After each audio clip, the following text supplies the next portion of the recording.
You need that top of the funnel, stage one content that's engaging and shareable.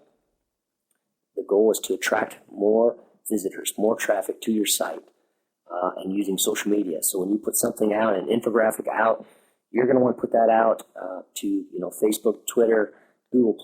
You want to get your fans and friends to share that further, your partners to share that further, with the goal of drawing more traffic in so that you can get to stage two, problem-solving content, where people have learned about you. They're like, hey, you know what, maybe I should check this out because we may be looking at this down the pike. And so they're reading case studies, they're taking a look at, they're attending a webinar, and ultimately they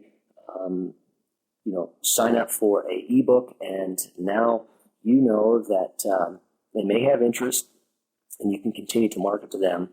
And then the third stage was content that drives sales, that closes the deal, that answers their final questions so that they become a customer. So you need content in all three arenas. So when you're developing your blog posts, you're writing your content, you're developing the strategy for the layout of your site, how are you taking a look at each of these three areas? All right.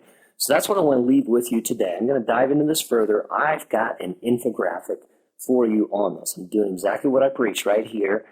So when you come to halftimemike.com and take a look at this episode, you can search for content strategy, and you'll be able to find this.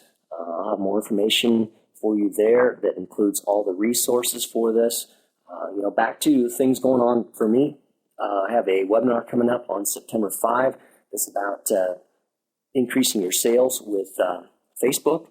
So I'm gonna drill down into this kind of topic a little bit further, a strategy. This is your website strategy, but I'm also going to talk about a Facebook strategy, particularly in that webinar on September 5. And so you'll be able to find that information too in the podcast blog post notes here. But for the time being, just know that I am for you. I want to help you succeed, and the way that you need to do that is by stepping back, taking a look at what you're doing. This is the halftime moment. Taking a look at what you're doing, developing a strategy for that second half. And here is one. It's your content strategy sales funnel for your website or blog.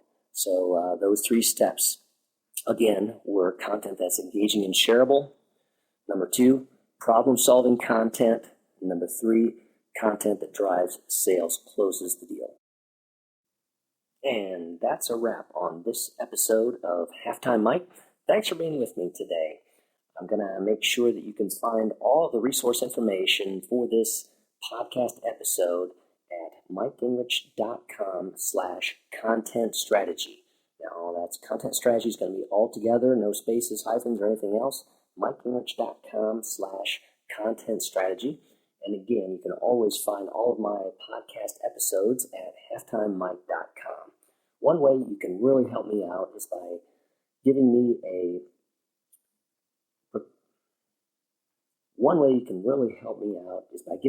review on iTunes.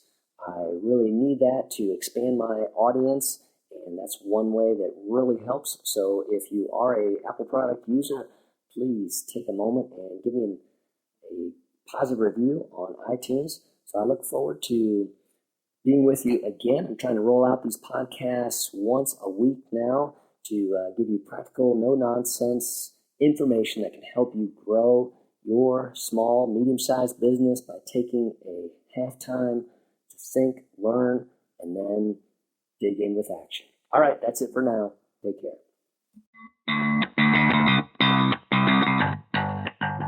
Thanks for listening to the Halftime Mike podcast with Mike Gingrich. Remember, what you do in the second half can change the outcome of the game. Does your business need resourcing, tools, and social media consulting? Then visit MikeGingrich.com. Want to have Mike speak at your next event? Visit MikeGingrich.com/speaking. Join us again for another episode of Halftime Mike, your no-nonsense guide to victory on the court of life.